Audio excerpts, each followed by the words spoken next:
Itu, Ada apa itu? Kenapa rame-rame? Jangan ke sana.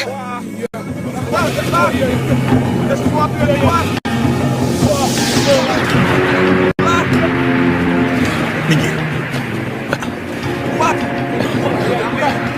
Apa itu? seperti patung. Ya, punya aneh itu kan?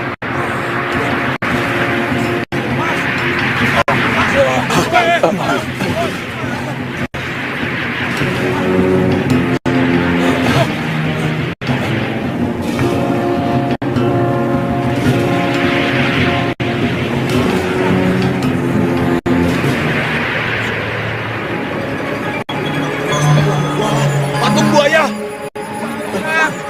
Buaya. Di suatu tempat yang jauh, kakek Seto Satrio memulai membangun kerajaan kecilnya. Dengan semangat, ia bersama warga setempat bekerja keras untuk mewujudkan impian mereka. Dalam proses pembangunan itu, datanglah hadiah yang telah dijanjikan oleh Ratu Sang Buaya, sebuah patung megah yang perlahan muncul dari dalam tanah. Seto Satrio memandangnya dengan penuh takjub dan berkata, "Ini adalah anugerah dari penghuni bumi, pemberian dari para dewa." Namun, tanpa mereka sadari, ada selir-selir lainnya yang mengintai dari kejauhan, menyaksikan peristiwa ajaib itu. Dengan cepat, mereka melaporkan kejadian tersebut kepada Tumenggung Cokro Nanggolo. Angkat patung ini, letakkan di pendopo. Ayo, monggo, silakan. Angkat.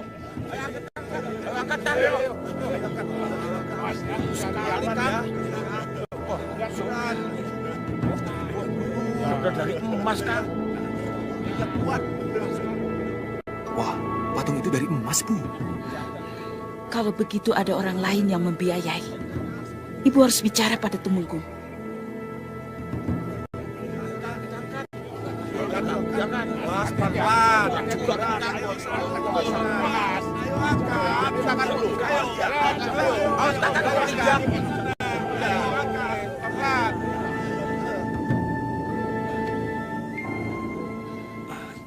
Tidak akan ada yang tanya, dari mana sebenarnya patung itu? Ya, Kalau benar pembangunan rumah itu dibiayai oleh orang lain, berarti Dewi Tantri sudah berkhianat padaku. Leloh. tentu ada yang membiayainya, Romo Tumenggung. Dewi Tantri adalah selir. Ia tak bisa pergi begitu saja. Ia tetap menjadi milik Tumenggung Cokro Nanggolo sampai yang memiliki bosan atau melepaskannya. Baik, aku akan gegisikan. Akan kubuktikan ceritamu. Di Kedaton Cokro Nanggolo, para selir melapor bahwa putra selir Seto Satrio sedang mendirikan bangunan megah di wilayah kekuasaan Sang Tumenggung. Mendengar gosip tersebut, Cokro Nanggolo merasa curiga. Dengan amarah yang membara, ia pun pergi menuju tempat yang disebutkan untuk memeriksa kebenaran. Sesampainya di sana, ia mendapati Seto Satrio sedang berada di lokasi. Namun, Seto Satrio berhasil bersembunyi sebelum ketahuan. Saat ditanya, sang kakek menjawab pertanyaan Cokro Nanggolo dengan tenang, berusaha menutupi apa yang sebenarnya terjadi.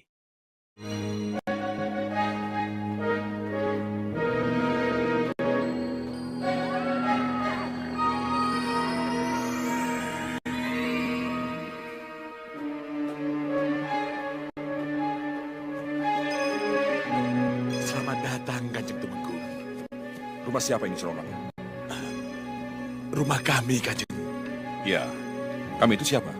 Ya, anak saya, cucu saya, dan saya sendiri, Kanjeng. Siapa yang membiayai? Sehingga kalian bisa membangun rumah seperti ini. Cucu saya, Raden Seto Satrio, yang tahu, Kanjeng. Di mana dia? Ya, tentu saja di Pantisari, Kanjeng. Ya, lebih baik aku tanya pada Seto Satrio atau ibunya. Ya, nah.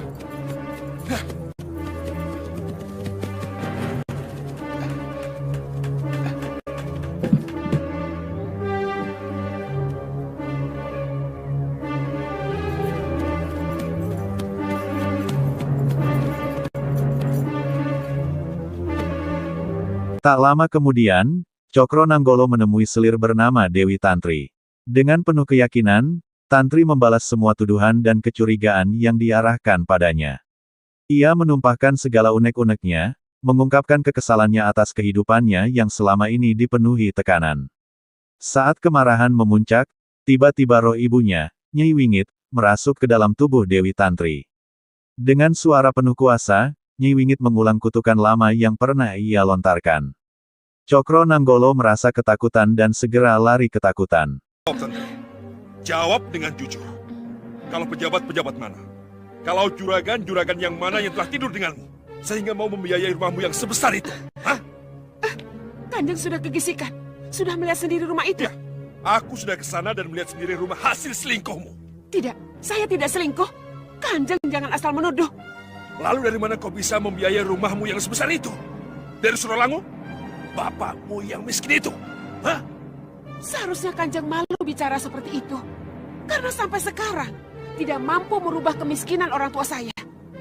Padahal ketika Kanjeng meminta saya pada orang tua saya, Kanjeng berjanji akan merubah kehidupan mereka. Akan memberi pangkat dan derajat. Dewi Tantri, jangan ngundat-ngundat kamu. Jangan bicara ke sana-sana. Bisa kusir kamu dari Ketumenggungan.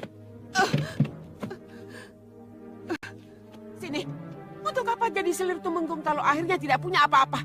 Setelah Tumenggung membunuh ibu saya pun, Tumenggung tidak pernah mau menepati janji yang Tumenggung janjikan pada saya dan keluarga saya. Cokro Nanggolo, keluar! Aku akan memenuhi janjimu! Siap! Lepas!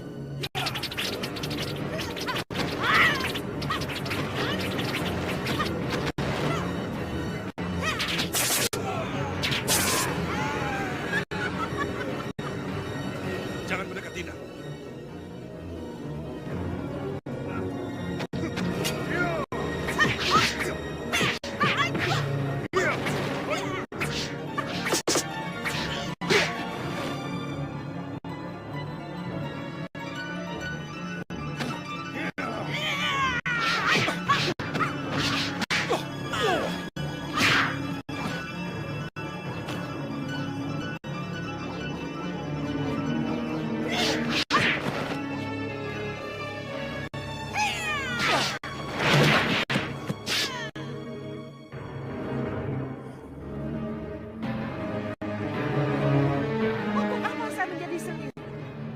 Kalau keluarga saya tidak terangkat, tetap melarat tak berderajat. Diam kamu, Tantri. Diam! Kanjeng telah ingkar janji. Kanjeng Tumenggung hanya mengisap madu setelah itu mencapakan bunga yang... Kamu!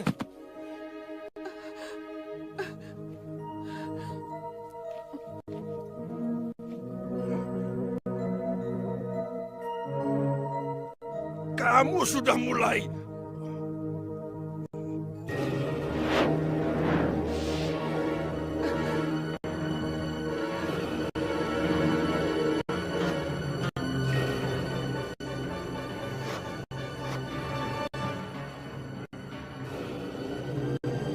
Kamu sudah bosan hidup.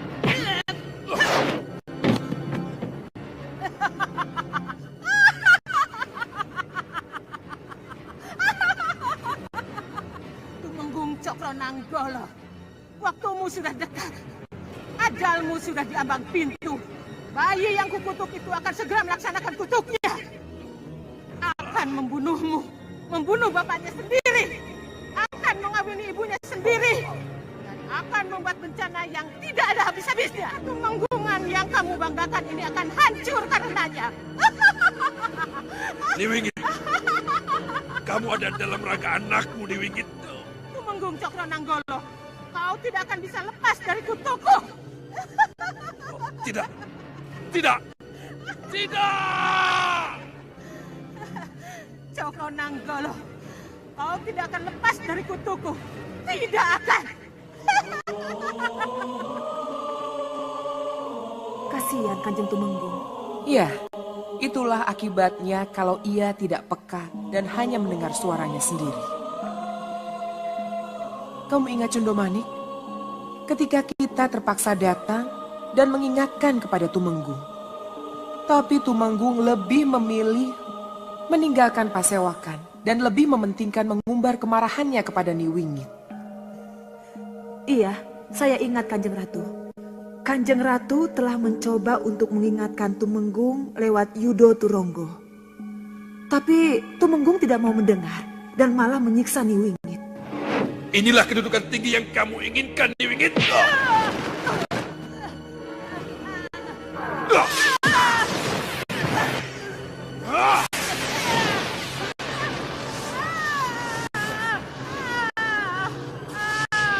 Kau ingin hidup setinggi itu, Wingit? Ingin seperti itu selamanya? Atau kau ingin di atas lagi? Ingin seperti itu?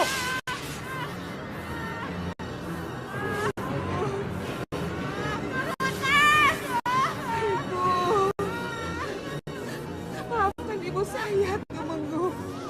Maafkan ibu saya.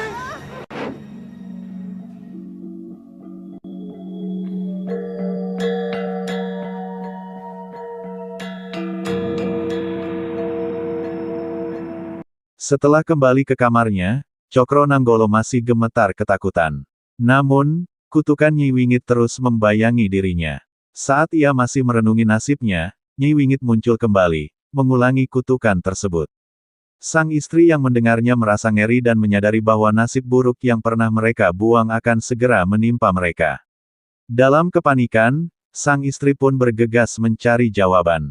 Ia menemui Nyi Birah, memaksanya mengungkap kebenaran yang selama ini disembunyikan, bahkan menyiksa Nyi Birah demi mencari tahu apa yang sebenarnya terjadi.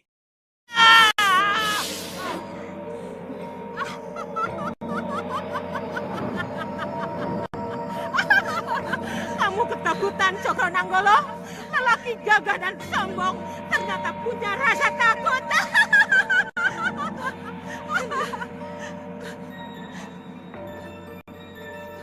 Cokro Nanggolo, Ayu Sekarsari, kuulangi kutuku sekali lagi. Bayi itu akan membunuh bapaknya sendiri, akan mengawini ibunya, dan akan membuat bencana yang tidak ada habis-habisnya.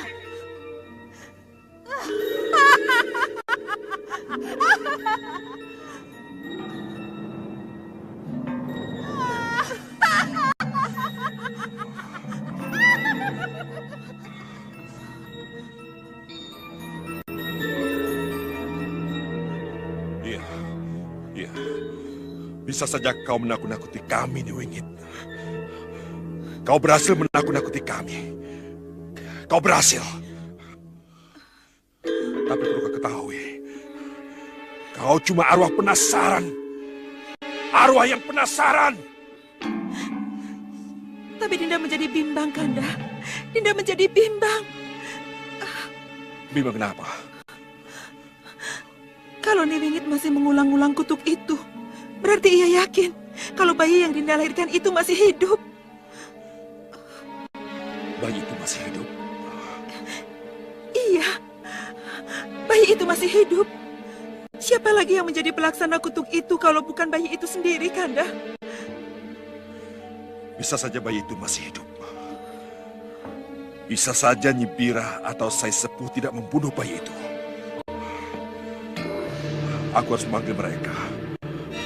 Mereka harus diperiksa ke ruang sentong pengakuan. Ke ruang pemeriksaan.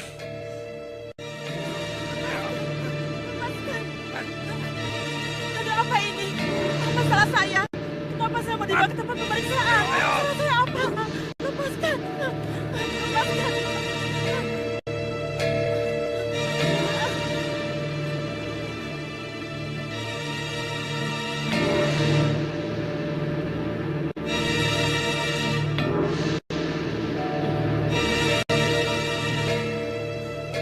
Mohon ampun, Kanjeng Tumenggung. Apa salah saya sehingga saya harus berada dalam ruangan ini?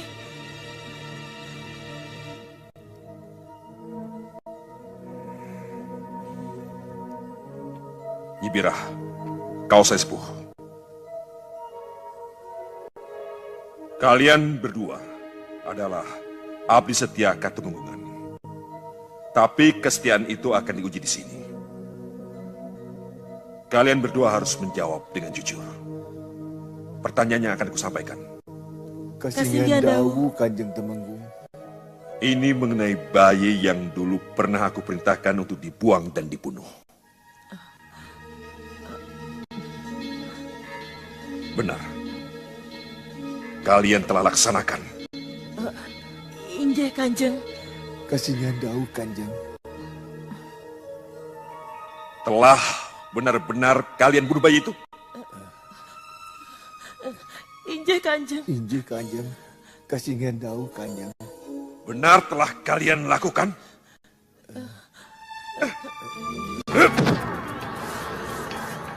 Ya!